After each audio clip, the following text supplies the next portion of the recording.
Hi hello नमस्कार. मी प्रांजली तुमचं सर्वांचं स्वागत करते प्रांजल वाहिनीवर, तेही नव्या रूपात. कारण भारतातून कॅनडापर्यंतचा प्रवास करत असताना मला एक गोष्ट जाणवली, ते म्हणजे प्रत्येक व्यक्ती, प्रत्येक कुटुंब, प्रत्येक व्यवसायामागे एक प्रेरणादायी गोष्ट असते. काही जण नवीन देशात स्वतःची ओळख निर्माण करत असतात, काही जण करिअरमध्ये नवनवीन टप्पे गाठत असतात, तर काही जण आपल्या स्वप्नांना व्यवसायाच्या रूपात जगासमोर आणत असतात. आणि म्हणूनच प्रांजल वाहिनीवर आपण भेटणार आहोत अशा व्यक्तींना, उद्योजकांना आणि व्यावसायिकांना जे त्यांच्या क्षेत्रात काहीतरी वेगळं घडवत आहेत.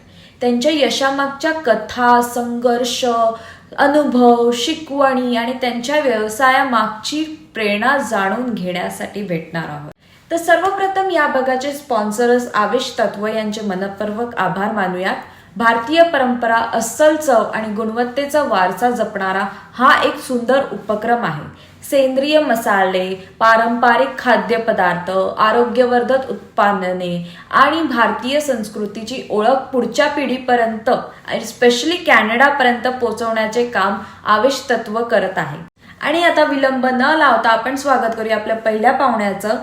Software architect, Microsoft certified professional, career mentor, fitness enthusiast, 2 मुलांची प्राऊड मॉम आणि एक लाईफ लॉंग लर्नर. हे कोणी 5 व्यक्ती नाही आहे, तर एकच आहे, ते म्हणजे पल्लवी राहुल चौधरी.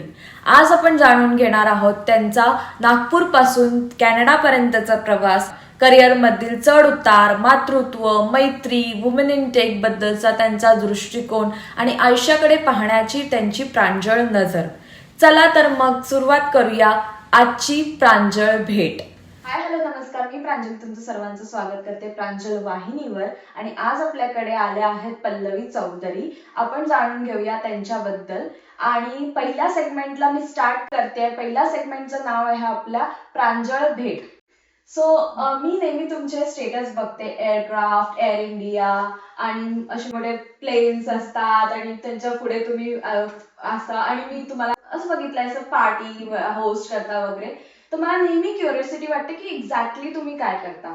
सो मला विचारायचं आहे की सध्या पल्लवी काय करते. जर तुम्ही नवीनच कोणाला भेटलात किंवा मला भेटलात तर तुमची ओळख तुम्ही कशी करून द्या. मी पल्लवी चौधरी. मी एअर कॅनडामध्ये गेली 7 वर्षाचं काम करते आणि as a manager software development, application development आणि various applications for employees specifically. So it's like more around like website designing, developing, मग डेव्हलपर्स, टेस्टर्स, हे सगळं काम येतं. आणि for your flight attendants, pilots, हे सगळेजण आमचे ॲप्स वापरतात. सो आणि we are mostly into travelling industry, so leisure travel, business travel, ह्या सगळ्या गोष्टी आहेत त्याच्यामध्ये. आणि मग प्रोफेशनच्या व्यतिरिक्त एक पल्लवी कशी आहे. पल्लवी खूप मिक्स होणारी, बडबडी अशी पर्सनॅलिटी आहे. Maugham of 2 kids, 17 and 12. And त्यांच्या ह्याच्यामध्ये भरपूर छान चालू आहे दोन्ही मुलांचं. आणि त्याच्याबरोबर घर आणि ऑफिस सांभाळणारी एक फिमेल टेक लीडर असं म्हणू शकते. मी किक बॉक्सिंग करते. मी गेली 2-3 वर्ष झाले. खूपच रिग्रेस असतं ते, बट ते आता समवट आता ते असं झालं ना की आय एम लाईक नशा हो गया उसका. आणि तुम्ही जेव्हा सांगितलं टीनेजर मॉम, आणि आता तुमच्या फिटनेस कडे बघून ते कळतच आहे मॉम, टीनेजर मॉम बोलल्यावर. तुम्ही तुमच्या प्रोफेशन बद्दल सांगितलं की तुम्ही सॉफ्टवेअर आर्किटेक्ट आहात. सो एक लेमॅन लँग्वेज मध्ये तुम्ही काय सांगाल की एक्झॅक्टली काय वर्क आहे तुमचं. जसं तुम्ही सांगितलं वेब डेव्हलपर्स आणि पायलट्स तुमचं ऍप युज करतात वगैरे तसं. सॉफ्टवेअर आर्किटेक्ट सॉफ्टवेअर इंडस्ट्रीमध्ये he or she is a one who creates a blueprint of a software, ज्याला इनपुट्स मिळतात कस्टमर्स कडनं, की जे कोणी युज करणार आहे त्यांचं, की त्यांना काय करायचं त्या ऍप्लिकेशन बद्दल. आणि त्याप्रमाणे एक ब्ल्यू प्रिंट बनवलं जातं की बाबा ह्याला आपल्याला मग आता एवढं कम्प्युट लागणार आहे, की एवढे युजर्स आपले लॉग इन करणार आहे एवढ्या ऍप्लिकेशनला. मग आपल्या बॅकएंड मध्ये काय करायचंय, AWS लावायचंय, Azure कडे ठेवायचंय कसं, ह्या सगळ्या गोष्टी. आणि ते सगळे ब्ल्यू प्रिंट तयार होतं. आणि मग तो ब्ल्यू प्रिंट जातो नेटवर्क टीमकडे, मग सॉफ्टवेअर डेव्हलपमेंट टीमकडे, की जे कोडिंग करतात ह्या सगळ्या गोष्टी. आणि ते सगळं करून मग तो प्रोडक्ट बनतो. So that's how the journey is. But तो जो ब्ल्यू प्रिंट बनवणारा जो आर्किटेक्ट असतो, that is what it is. Okay. So मग ह्यासाठी म्हणजे जर सपोज कोणी कॅनडाला येत आहे तर त्यांच्यासाठी हे स्टडी बॅकग्राऊंड काय असतं, की म्हणजे तुम्ही कसं ह्या इंडस्ट्रीमध्ये येऊ शकता. सॉफ्टवेअर इंडस्ट्रीमध्ये तसं आता मला 21 वर्ष होणार आहेत ह्या जूनमध्ये आणि it's been like I seen like lot of journey throughout IT inside IT की काय होतं कसं प्रोजेक्ट्स येतात because I was in IBM Canada also it's a consulting firm जेव्हा आम्हाला प्रोजेक्ट आणावे लागतात आणि ते कसं होतं तर कोणाला जर घ्यायचं असेल याच्यामध्ये तर तुम्हाला at least computer engineering IT engineering हे आहे पण with the AI now many things have change so जे मी काम केलंय 21 वर्षांपूर्वी 20 वर्षांपूर्वी that is no more relevant now because आता तो जो सेगमेंट आहे सॉफ्टवेअर आणि आर्किटेक्ट upgrade व्हावं लागतं. तो गेलेलाच आहे कारण की आता as a senior developer or an architect whatever we are asking AI what we should do how we should do आणि तो बनवतो आणि मग आपण परत व्हेरीफाय करतो पण आपला रोल जास्त वाढला कारण it fit very much well with a experience person AI कारण की AI is I see it as a hands and legs of developing anything but एक डोकं तुमचंच पाहिजे शेवटी कारण की तुम्हाला काय बनवायचंय किती डॉट्स जॉईन करायचे तिकडे तिकडे हे एका कोणाला तरी माहिती असायला पाहिजे त्याप्रमाणे तुम्ही तेवढी लोक आणि तेवढं हे करू बरोबर शेवटी AI जरी असेल तरी पण ह्युमन इंटरफरन्स हवायचं शकता. तर मला सांगा तुम्ही हे जे करिअर आहे त्याच्यासोबत तुम्ही तुमच्या मुलांना आणि मेंटरिंग जे तुम्ही मला सांगितलेलं तुम्ही लाईफ कोच पण आहात आणि परत तुमचं फिटनेस सगळं कसं बॅलन्स करतात ह्याचा मला खूप मोठं हे मी जेव्हा मॉम झाले तेव्हा मला टाइम मॅनेजमेंटचं खूप जास्त समजायला लागलं कारण की जेव्हा माझा जनरली दृष्टिकोन असा असतो की हा ह्याच्यातला घेतलेला एक्सपिरियन्स या गोष्टीमधला मी दुसरीकडे कसा टाकू शकेल सपोज तुला मी सांगते एक्झाम्पल की जेव्हा बेबी बॉर्न होतो तो क्राय करतोय तो म्हणजे तो त्याला भूक लागली काय लागली it is everything is coming at a priority जर तू त्या दृष्टीने जर बघितलं तसंच प्रोजेक्ट्स मध्ये पण असतं की समटाइम्स माणसं खूप स्लो चाललंय सगळं काही पायलटला काहीतरी समजा काही झालंय प्रॉब्लेम आहे आणि he is not able to travel आणि is not able to book on our website it's a priority for me so you know I do that synergy पण मी मग ह्याला कसं ऍड्रेस केलं तर मी टाइम मॅनेजमेंट करून शिकले की बाबा ही प्रायोरिटी एवढी हाय प्रायोरिटी आहे का लो प्रायोरिटी आहे ते प्रमाणे त्या बकेटमध्ये टाकून त्याप्रमाणे मग मी ते करत गेले सेम मग तो रूल मी इथे अप्लाय करते माझ्या प्रोफेशनल लाईफ मध्ये की जेणेकरून मला माझा दिवस पण हे करता येतो आणि to be honest with you life मध्ये जे म्हणतात की वर्क आणि लाईफ बॅलन्स असतं तसं कधीच नसतं one time I have to pay attention completely as a mother आणि ती जर आजारी आहे मुलं आजारी आहे तर मी ऑफिसमध्ये तेवढं परफॉर्म नाही करू शकणार that is given because as a mother you can not have like two personalities separate out you are the same person at the end of the day so पण मग ऑफिसमध्ये गेल्यानंतर generally try to avoid my thoughts phone माझा silent वरती असतो so I am 100% there की जेणेकरून माझं ते डिव्हिजन होत नाही आणि जेणेकरून जे मुलांचं वगैरे असं वाटतं की अरे तो स्कूलमध्ये आता खात असेल वगैरे ते आधी व्हायचं टू बी ऑनेस्ट पण आता आय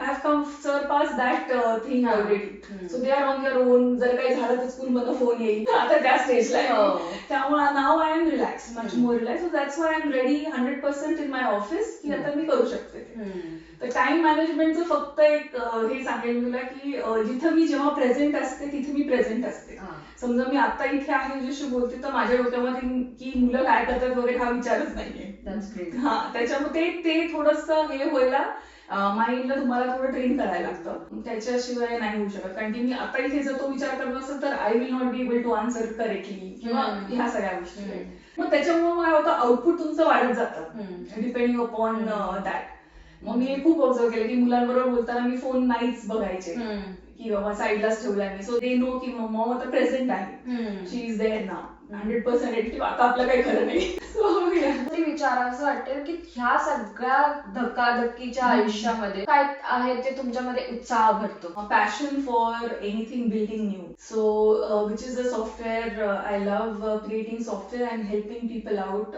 थ्रू द सॉफ्टवेअर आणि ते एवढी वर्ष झाली आता आम्हाला कळलेलं आहे की काय लागतं एक सॉफ्टवेअर बनवण्यासाठी दॅट्स पॅशन म्हणजे ते तुम्हाला फाइंड आउट करायला तुमच्यासाठी ते काय आहे सो ते मला खूप गोईंग ठेवतं अजूनपर्यंत जर मला ते नसतं तर maybe I would have given it long back. But आणि एक असतं की समजा मला लो फील झालं काय वगैरे, तर I call my other female friends who are with my journey. So एक कॅन्डल कशी एका कॅन्डलला हे Light लाईट करते. करते, तसं आम्ही एकमेकींना लाईट करतो. So we reflect each other. She is low, I am her support part. If I am low, she is my support part. Because लाईफची जर्नी अशी एक I will tell in terms of travel on Yeah. 1 point to 1 point B आहे. ह्या जर्नीमध्ये जेव्हा त्या माणसाने समजा कुठलं ते बघितलं असेल ठिकाण, ह्या दोन्ही गोष्टी, तू त्याला फोन कर लावणार की सांग मला कसं जायचं. तो तुला सांगेल अरे हे हॉटेलमध्ये जाऊ नको, 7 वाजता तू परत या, कारण की he has travel that journey for you. So when we talk to people with their experiences, त्यांचे एक्सपिरियन्स आपण ऐकतो वगैरे, तेव्हा आपल्याला तो अनुभव होतो की अरे हे जर माझ्या लाईफमध्ये जर झालं तर माझ्याकडे हे 4 ऑप्शन्स आहेत का नाही आहेत, हेही कळते त्या मोमेंटला. पण जर आपण जर ऐकलेलेच नसतील कोणाचे experiences, so then you become like की मग तुम्हालाच फाइंड आउट करावं लागणार आहे सगळ्या गोष्टी, आणि टेक्स टाइम.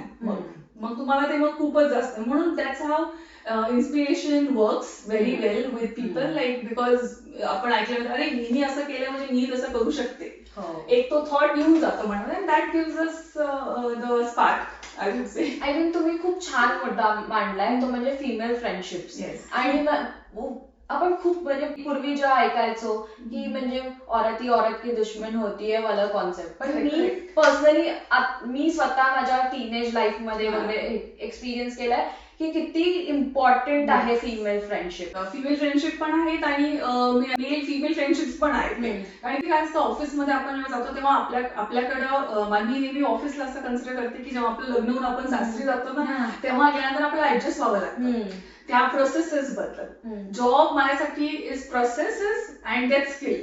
आणि मोस्ट ऑफ द टाइम आपण जॉबवर स्पेंड करतो. 8 hours if you're spending that time, you have to understand, adopt to that processes of that company basically.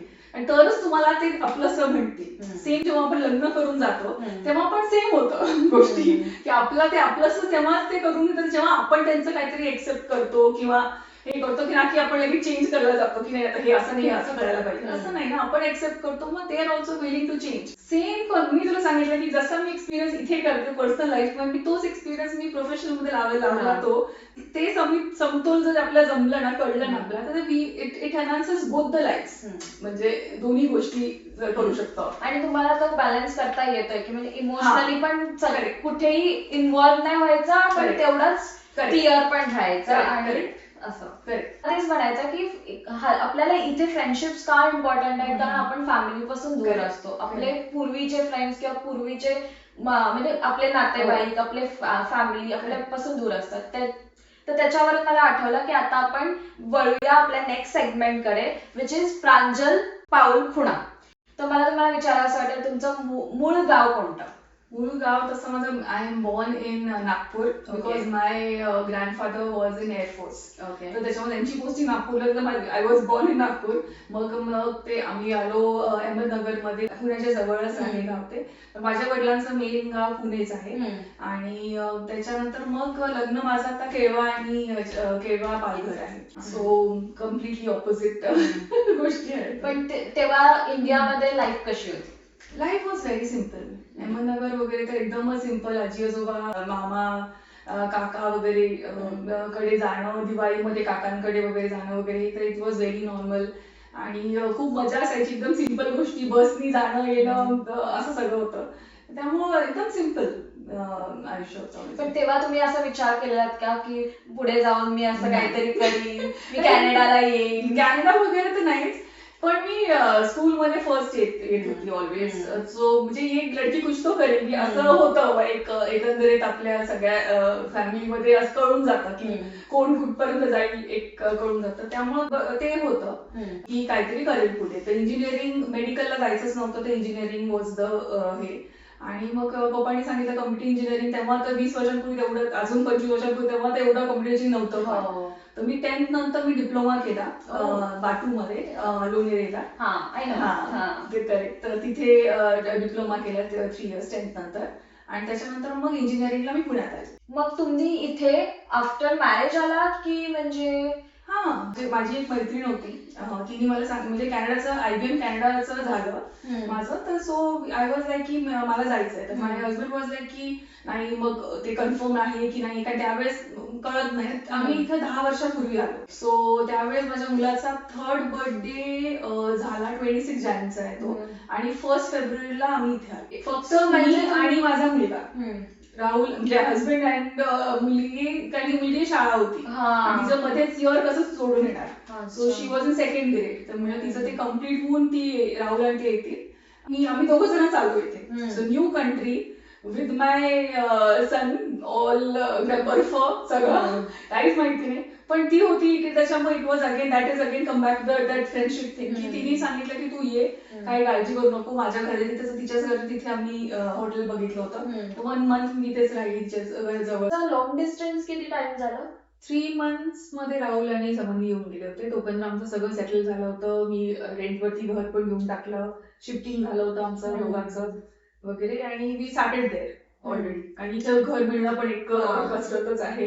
नाही, कारण की कसं असतं की म्हणजे आता पूर्ण फॅमिली इथे शिफ्ट करणं, मग तुम्हाला काही चॅलेंजेस आले असतील, त्याबद्दल तुम्ही काय सांगाल? तर त्याच्यामुळे मग राहुल जेव्हा इथे आले समन्वीला घेऊन, तेव्हा आम्ही डिसाईड केलं की इट वॉज हिज डिसिजन की I will take a break, बघूया आपण की जेणेकरून मार्केट कसं आहे, काय आहे, मला काय करायचं आहे, असं सगळं. त्यासाठी दे नी took a break for good for 2-3 months, आणि त्याच्यानंतर दॅट गेव अस जसे की मी एकटी जात होती ऑफिसला, आणि घरी इट वॉज लाईक की पोरं येत होती आपोआप आरामशीर, it was like mother free guilt, की बाबा घरी कोणतरी टेक केअर करताय पूर्णपणे 100%. सो नाईस, म्हणजे त्यांचा तेवढा तो वाटा असल्यामुळे तुम्हाला ते सेट करता आलं. सो 3 महिन्यातच आलं, त्यामुळे तुम्ही पण नवीनच होता तिथे, आणि परत फॅमिली घेऊन यायचं आणि ते सगळ्या गोष्टी.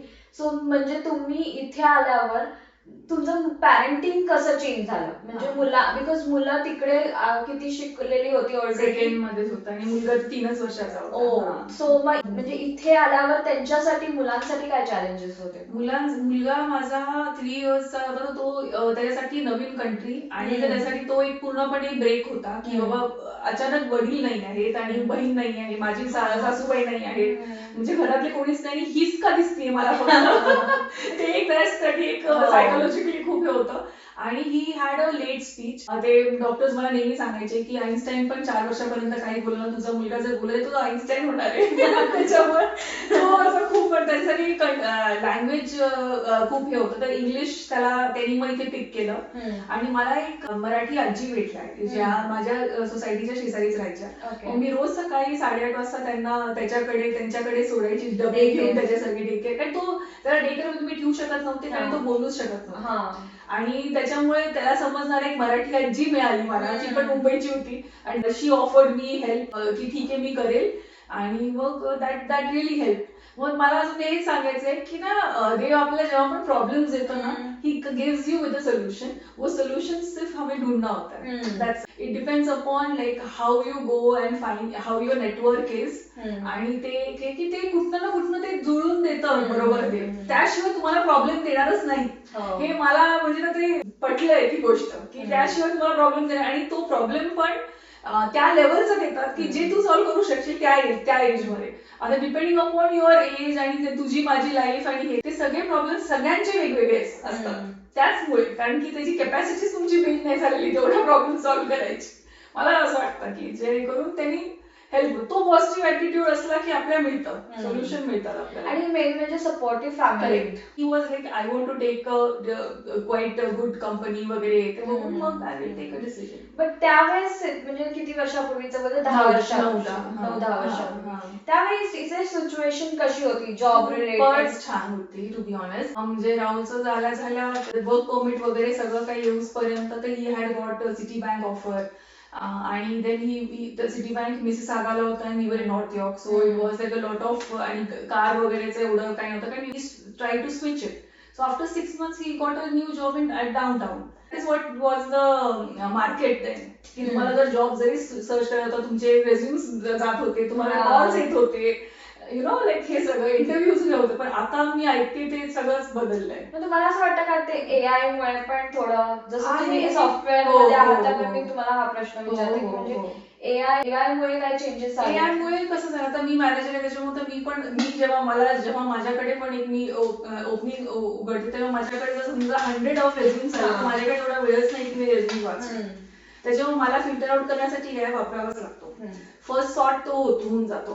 त्या सॉर्ट नंतर मग मला परत त्याच्यातनं मला पिक करायचे असतात, मग की 5-10 त्याच्यावेळी जास्त मी करू पण नाही शकणार एवढे इंटरव्ह्यूज. ओके. मग जर तुम्हाला असं सांगायचं असेल कोणाला की तुम्ही तुमच्या रेझ्युमे मध्ये AI वापरायचं किंवा ATS फ्रेंडली रेझ्युमेज वगैरे, तर त्याच्याबद्दल तुम्ही काय सांगणार? आता आजकाल तर म्हणजे तुमच्या बऱ्याचशा वेबसाईटवरती ते तुम्हाला रेझ्युम्स पण तशाच प्रमाणे बनवून देतात की जे AI वाचून तो तुम्हाला एक्सेप्ट करेल. कारण की तुमचं हे जॉब डिस्क्रिप्शन आहे, हे माझं बॅकग्राऊंड आहे, ह्याच्याप्रमाणे मला रेझ्युमे बनवून दे. हे जनरली सगळेजण करतात आणि त्याप्रमाणे सिलेक्ट पण होतं मग. पण कॅनडामध्ये तेच आहे की रेफरन्स, कारण की हा एवढा पण क्राऊड पण जास्त आहे ना, कारण की एका पोझिशनसाठी ओव्हर 100 ऍप्लिकेशन्स अशीच होऊन जातात. So, फक्त AIच नाही, इमिग्रेशन पण इमिग्रेशन प्रॉब्लेम झालाय. बाकी काही स्ट्रिक्ट रूल्स पण आता कॉलेजेसचे वगैरे निघाले आहेत आणि खूप सारे लोक आली आहेत त्या दरम्यान. जेव्हा आम्ही आलो तेव्हा एवढी लोकच नव्हती. आणि मला आता जसं आपल्याला मराठी कट्ट्यावर वगैरे बरेच मराठी माणसं भेटतात आणि तुम्हाला ती एक आजी मिळाली. आता आपल्याला आता भेटतात तरी लोक, पण त्यावेळेस म्हणजे तुम्हाला असं किती मराठी माणसं तुम्हाला भेटत होती किंवा तुम्हाला असं इव्हेंट्स वगैरे कसे होते? त्यावेळेस आमच्या त्या एरियामध्ये 1-2 जण होते. दॅट वॉज आर लाईक, अजून पण आम्ही एकमेकांना फोन आम्ही त्या स्ट्रगल्सचं टाइम असतो ना, तेव्हा आपल्याला सगळं लक्षात राहतं किंवा हमने ऐसे किया था की आपल्याला जर जायचं असेल कुठल्या पार्क मध्ये ते शोधण्यापासनं मग ते प्लॅनिंग करायचं, कसं जायचं काय वगैरे, कोणाला कधी ते बार्बिक्यू कसं करायचं ते माहिती नव्हतं. तर ते सगळे स्ट्रगल्स मध्ये आम्ही तेव्हा झाला होता, छोटासा ग्रुप होता. तरी 7-8 जण होतो, 7-8 फॅमिलीज होतो त्याच एरियामध्ये. तो एरिया जनरली हे आहे, इमिग्रंट्स तिकडे येतात. एक मराठी माणूस भेटला की आपल्याला एक वेगळंच वाटतं. आणि आता तुमचा मुलगा 3 वर्षाचा होता, तर त्यावेळेस त्या आजी भेटल्या, तर तुम्हाला एक ते बॅक ऑफ द माइंड होता की आपले कल्चर, आपलं काही गोष्टी संस्कार असतात ते पण त्याच्यावर होतील आणि म्हणजे तुम्ही त्यामुळे फोकस करू शकला, तर तुम्हाला तो पार्ट टेन्शन नाही राहिलं. तुमची मुलगी किती वर्षाची? त्यावेळेस जी आली तेव्हा ती सेकंड मध्ये होती. सो तिच्यासाठी काय चॅलेंजेस होते? नवीन स्कूल, नवीन लँग्वेज? हो, पण she was a bright student almost, तर त्याच्यामुळे तिला इथे येऊन अडॅप्ट व्हायला खूपच लवकर ती अडॅप्ट झाली. आणि परत टीचर्स पेट वगैरे, मुली जनरली सिन्सिअर असतात, त्यामुळे तिच्यामध्ये तसं काही असं फार असं तिला हे नाही करायचं. इंग्लिश वगैरे पण तिचं होतं, ती कॉन्व्हेंट स्कूलमध्ये होती पुण्यामध्ये, तर तिला उलट इथे असं वाटलं की काहीच अभ्यास नाहीये, तर ते एक थोडंसं होतं आम्हाला पण. म्हणजे होलिस्टिक अभ्यास असतो, म्हणजे असं फक्त अभ्यास, मॅथ्स म्हणजे मॅथ्स नाही. करेक्ट. आणि क्लब्स आहेत इथे, सो ते थोडंसं वेगळं आहे. आपल्या इंडियामध्ये फक्त एक 7 to 8 सब्जेक्ट्स आहेत आपल्याकडे, आणि त्याप्रमाणे सायन्स, बायोलॉजी, केमिस्ट्री हे सगळे, पण इथे वेगवेगळे क्लब्स असतात स्कूलमध्ये, मिडल स्कूल पासून सुरू होतात ते. आणि जेणेकरून मग त्यांना तुम्हाला समजा आवड आहे रोबोटिक्सची, तुम्हाला समजा आवड आहे केमिस्ट्रीची, तुम्हाला ते क्लब्स मध्ये तुम्ही गेल्यानंतर तुम्हाला अजून काही वेगळं बघायला मिळतं, which is beyond your books. की ते सिमिलर थिंकिंगचं, की बाबा हा एक्सपेरिमेंट करूया, तसंच ह्या सगळ्या गोष्टी. आपली लहान मुलं आहेत समजा घरी, किंवा आपण जरी आहोत, तर हेल्थ केअर सिस्टीम बद्दल तुम्हाला काय सांगाल? म्हणजे किती डिफरंट आहे इंडियामध्ये पासून ते इथपर्यंत, आणि तुमची लहान मुलं होती तर तुम्हाला काय चॅलेंजेस आले? चॅलेंजेस तसे म्हणजे आपल्या इंडियामध्ये सगळी सवय असते की काही झालं तरी माझा मामा डॉक्टर आहे, काका डॉक्टर आहे, फोन लावला झालं काम, की नाही हे दे, हे औषध दे, हेच असेल, आणि त्यांना जनरली आयडिया असते. इथे तसा तो एक म्हणजे कोणच नाहीये ना, सगळेच अनोळखी आहेत आपल्यासाठी.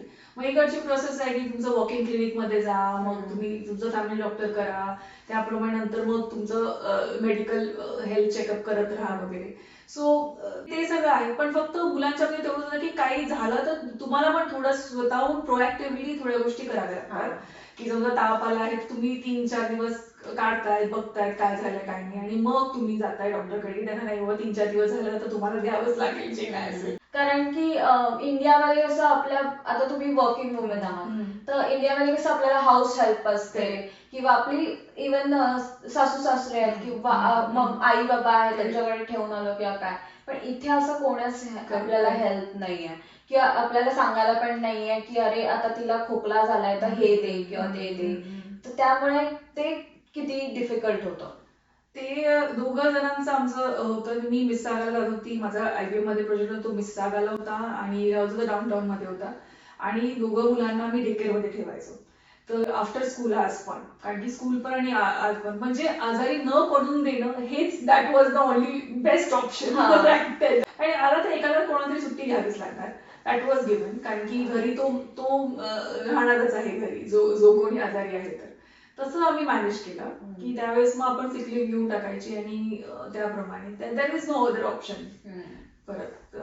आणि तुमचा असं म्हणजे दिवस कसा असायचा, राईट? तुम्ही तुमचं टिफिन बनवायचं, किंवा म्हणजे आपण आजकाल कसं मील प्रेप करून ठेवतो किंवा काय, सो ते तुम्ही काय करायचं जेवणाच्या बाबतीत, की म्हणजे इंडियन फूडच करायचं अजून पण कसं करताय, आणि की तुम्ही असं अडॅप्ट केलंय इकडच्या फूड कल्चरला? दोन्ही गोष्टी केल्यात मी. अडॉप्ट पण केलंय, ज्या इझी रेसिपीज आहेत किंवा फिटनेस रेसिपीज आहेत, सूप्स आहेत, मुलांना ते आवडतात आजकाल वगैरे. त्याच्यावर साईडला काहीतरी मशरूम, ग्रिल मशरूम्स वगैरे असं सगळं हे करायचं. पण जेव्हा आलो तेव्हा ऑब्व्हियसली थोडं हे खूपच जास्त हे झालं होतं की 6 months तर आय वॉज लिटरली की मी आलेच का, कारण की सगळं काही सेटल होतं. 10 years तिकडे पण करिअर करून झालं होतं. आणि पण मला असंच होतं की नाही यार, मला कॅनडा येऊन बघायचंय, किंवा मी एवढी शिकली वगैरे, आणि मला येऊन बघायचंय की फॉरेन मध्ये कसं असतं काम, like to understand, to get that experience काय असतं काय. तर म्हणून मग यायचं होतं त्या ह्याच्याने. पण मग तेच राहुल काय म्हणजे बॅग भरलेली, आपण जाऊया परत. अजूनही कधी कधी ऐकायला मिळतं. पण ओव्हर द टाइम आता अडॉप्ट झालोय, मुलं मोठी झालेली आहेत, ते त्यांना आता कुकिंग शिकवलंय. मुलीला तिला येतं, तर she can do lot of things. मुलगा पण हेल्प करतो. तर ते खूप इम्पॉर्टंट आहे इथे, की हेल्प नसल्यामुळे इट इज लाईक होमचं वर्क आहे ते. You have to spend time for the home. ते आहे. तर ते आता मी केलंय. सो एव्हरीबडी इज रुटिनाइज्ड, की कोणाचं काय काम हे मी सांगितलेलं आहे. So they R doing it. एक फिटनेस मदर बघून त्यांच्या ह्याच्यामध्ये पण ते आलेलं आहे, की ते फॉलो करतात, पाऊल टाकून चाललेले आहेत दोघं. आणि इंडियन फूड आम्ही जनरली प्रिफर करतो, कारण की माझा मुलगा मैदा हे खातच नाही, म्हणजे तो ब्रेड खात नाही. त्याला इंडियन फूडच लागतं, पोळी भाजी भात वरण, त्याने पण पोळी तर रोज लागते असं आहे. त्याच्यामुळे मग हसबंड म्हणजे आम्ही बाहेर पण जातो खायला वगैरे, पण mostly we are in like Indian zone only. आता आम्हाला जपानला जायचंय म्हणून आम्ही जॅपनीज सुशी वगैरे हे सगळं खायला सुरुवात केलंय. आणि मुलं पण एक्सपेरिमेंटिंग झाली जातात त्या एजमध्ये, so they now are doing that. तुमच्या लग्नाबद्दल काय सांगाल, की म्हणजे तुमच्या लग्नाला किती वर्ष झाली, आणि तुमचा प्रवास आज म्हणजे एक वाईफ म्हणून कसा आहे? लग्नाला आम्हाला ह्या वर्षी 19 years होतील, आणि त्याच्या अगोदर आमचं लव्ह मॅरेज आहे. तर त्याच्या अगोदर आम्ही एकमेकांना 2-3 वर्ष तर ओळखतोच आहे.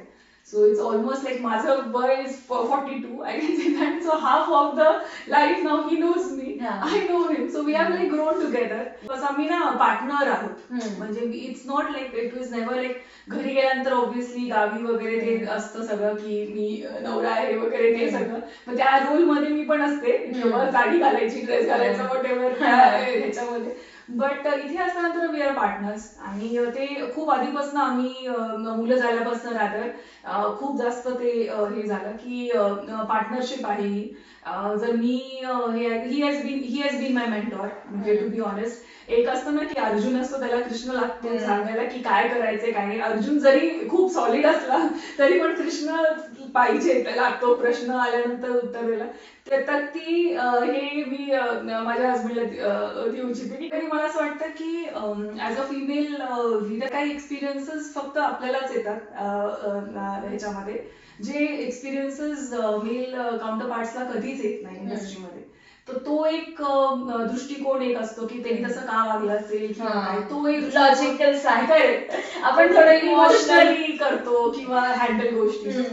That perspective also he brings. N and Yang. स्टार्टिंगला तुम्ही तुमचे डिसिजन क्वेश्चन करत होतात की म्हणजे कशाला आली मी कॅनडाला आणि हे वगैरे, तर मग आता तुम्हाला त्या गोष्टीचा अभिमान वाटतो, म्हणजे तुम्ही पाठी वळून बघताना काय फील होतं तुम्हाला? नाही, खूप छान वाटतं. आणि आता मी ते सांगते ना की त्यानंतर असं वाटतंय की आता रिलेशन वाईज म्हणा खूप फोकस करायला मिळालं स्वतःवरती, मुलांवरती. माझा मुलगा, आम्ही दोघं जण आम्ही 2 तास सायकलिंग करून आलो. आता हे इंडियामध्ये तेवढं पॉसिबल नाहीये कारण. So I am happy that I came I took the decision. इतका सुंदर प्रवास तुमचा ऐकला, तर आता आपण वळूया आपल्या शेवटच्या आणि लास्ट सेगमेंटकडे, विच इज प्रांजळ क्षितिज. इन द सेन्स आपण बोलूया आता थोडं भविष्याबद्दल.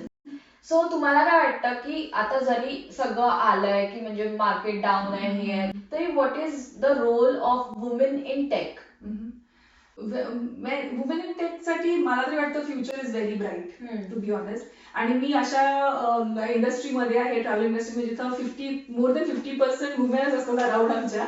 बिकॉज फ्लाईट अटेंडन्स ह्या सगळ्या जणी वुमेन आहेत. आता मेकॅनिकल साईडला पण बऱ्याचशा फिमेल हे तर. अँड मी बऱ्याचशा क्लब्स मध्ये पण करते आता पार्टिसिपेट एअर कॅनडाच्या वुमेन इन टेक साठी.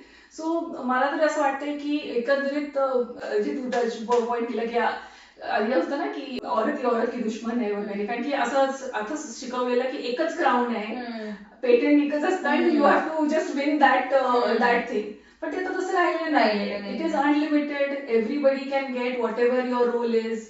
त्यामुळे तुम्हाला असं काय वाटतं की काय असते ती यशाची व्याख्या? जसं तुम्ही आता एवढं सगळं बॅलन्स करताय आणि तुम्ही जसं बोललात बॅलन्स नाही, कधी आपल्याला 80% द्यावं लागतं ह्या पर्सनल लाईफला, कधी 20%.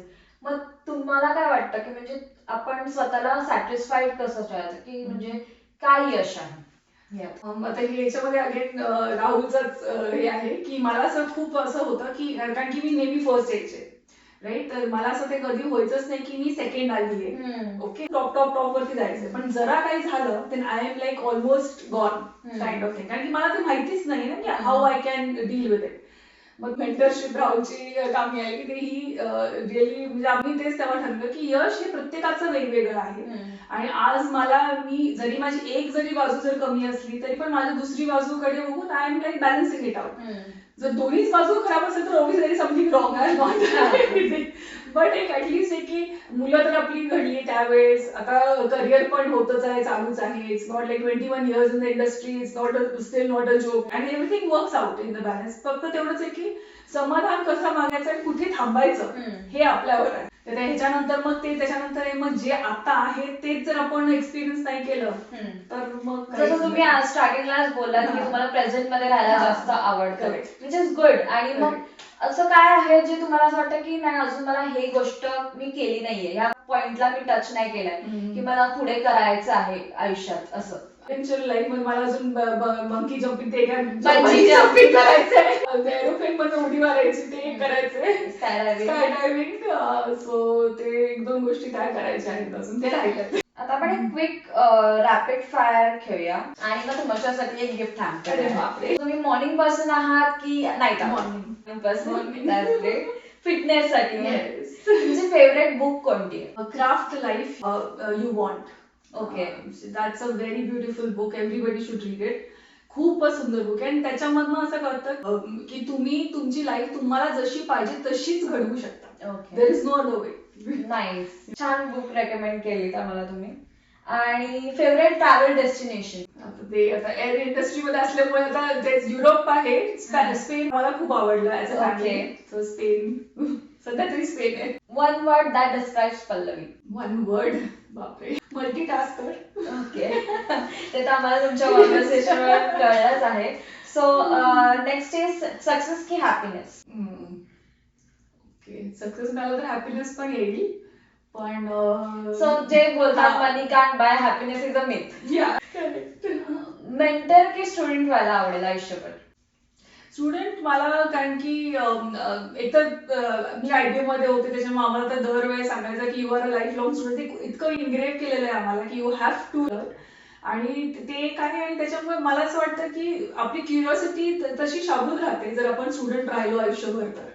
आणि ऑब्व्हियसली माझे एक्सपिरियन्सेस जर मी कोणाला सांगितलं तर ते त्याच्याशी मेंटरशिप सारखं काम करू शकतात म्हणजे असं. ओ दॅट्स ग्रेट. सो तुम्ही खूप छान उत्तरं दिली, त्यामुळे तुमच्यासाठी हे एक हॅम्पर आहे. वुमेन इन 40s ला काय म्हणजे ऍडवाइस द्यायला आवडेल? Okay, so women 40s, that age is like you have come like half of your life असं म्हणतात, and that's your mid life and that's a new start. I have always said that की 40 नंतर तुमचं new, आणि हे मी स्वतः अनुभवतीये. Because तुमची मुलं पण टीनेजर झालेले आहेत. Correct. So you are now the boss of your life, where with more wisdom, which you have gained over all these years. आणि ते लावून तुम्ही एक वेगळी पर्सनॅलिटी तुमची 40 नंतर, आय एम 100% शुअर तुम्ही everybody would be experiencing it. तुम्ही नॉनसेन्स गोष्टी ऐकू शकत नाही. It comes out of it because after 40s you know ना. लाईफ पण तुम्हाला शिकवते, आणि आता इथून पुढची लाईफ कशी जगायची, it becomes a very good challenge for you. Obviously health wise थोड्याशा इश्यूज होतात, विच इज लाईक नॉर्मल. तुमच्या ह्याच्यामध्ये जसं स्टार्टिंगला तुमचं सुरू होतं, त्यामुळे ते एंडला येत आहे आता असं समजायचं. But still you have to find out ways to keep yourself happy. Friendships, basically girls friendship, calls, that really helps. ज्या मुली किंवा वुमेन आता 30s मध्ये आहेत, त्यांनी काय लुक फॉरवर्ड करायचं 40s मध्ये एंट्री करायच्या अगोदर? Financial independence is very important. 30s मध्ये आल्यानंतर तुम्ही ऑलमोस्ट 5-6 वर्ष तुम्ही, मी अज्युम करते की तुम्ही फायनान्शियली करिअर झाला असाल, तर you start settling for doing the finance. मी खूप वेळा बघते की मुली जॉब करतात आहेत आजकाल, पण they don't have a financial know how की कुठे इन्व्हेस्ट करायचं, काय करायचं वगैरे. But you should have that. So that will help you to like to build for yourself basically. की इट्स नॉट लाईक की हजबंडला विचारू नका किंवा कन्सल्ट करू, असं काही नाही सांगत मी. But you should know it की काय करतोय आपण आणि का करतोय आपण, जेणेकरून तुम्ही पण रिसर्च करा की तुम्हालाही कळेल. कारण ऍट दी एंड आपण पैशासाठीच करतो, कारण आपल्या अल्टिमेटली आपण फॅमिलीसाठी करतोय. आणि पुढे कसं काय असेल काही सांगता येत नाही कोणाच्याच बाबतीत. सो इट्स बेटर की you know that what exactly you have and how much it is. Thank you so much Pallavi. तुमच्या एक्सपिरियन्सेस, तुमचं मनोगत आणि तुमचे विचार, तुमचे अनुभव हे सगळे खूप प्रेरणादायी होते माझ्यासाठी तरी, कारण की मी तुमच्यापेक्षा 10-12 वर्षांनी लहान आहे. त्यामुळे मला आय एम शुअर ते सगळ्या ऑडियन्सना पण, कुठल्याही एज ग्रुपचे असतील, पण ते सगळ्या ऍस्पेक्ट्स मध्ये म्हणजे पर्सनल, प्रोफेशनल आणि त्याच्यामध्ये पण सगळ्या ऍस्पेक्ट्स ना तुम्ही टच केलेला आहे.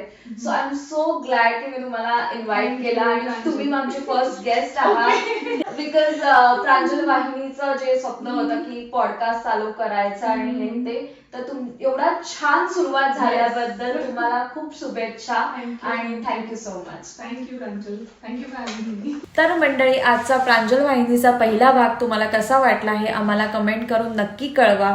पल्लवी ताईंच्या प्रवासातून मला एक गोष्ट नक्की शिकायला मिळाली. आयुष्यातील प्रत्येक टप्पा आपल्याला काहीतरी नवीन शिकवत असतो. मग ते करिअर असो, कुटुंब असो, मैत्री असो किंवा स्वतःला शोधण्याचा प्रवास असो. अशाच प्रांजळ कथा, प्रेरणादायी व्यक्ती आणि मनापासून संवाद घेऊन आम्ही पुन्हा भेटणार आहोत. व्हिडिओ आवडला असेल तर लाईक करा, शेअर करा आणि सबस्क्राईब करायला विसरू नका. आणि एक खास गोष्ट, आपल्या पुढील भागामध्ये आजच्या या भागाच्या प्रायोजक आविष तत्व यांच्या संस्थापक आरती सुकटणकर यांच्यासोबत गप्पा रंगणार आहेत. भारतीय परंपरा, उद्योजकता आणि त्यामागची प्रेरणादायी कथा जाणून घेण्यासाठी सोबत राहा. मी प्रांजली आणि तुम्ही पाहत आहात प्रांजल वाहिनी. पुन्हा भेटूया एका नव्या प्रांजळ भेटीसोबत. तोपर्यंत नमस्कार. मी पल्लवी राहुल चौधरी. प्रांजल वाहिनीवर माझा प्रवास ऐकल्याबद्दल खूप खूप धन्यवाद. असेच प्रेरणादायक, प्रांजल आणि मनाला भिडणारे व्हिडिओ जर तुम्हाला ऐकायचे असतील तर नक्की प्रांजल वाहिनीला सबस्क्राईब करा. आणि हा व्हिडिओ जर आवडला असेल तर लाईक, शेअर आणि कमेंट करायला विसरू नका.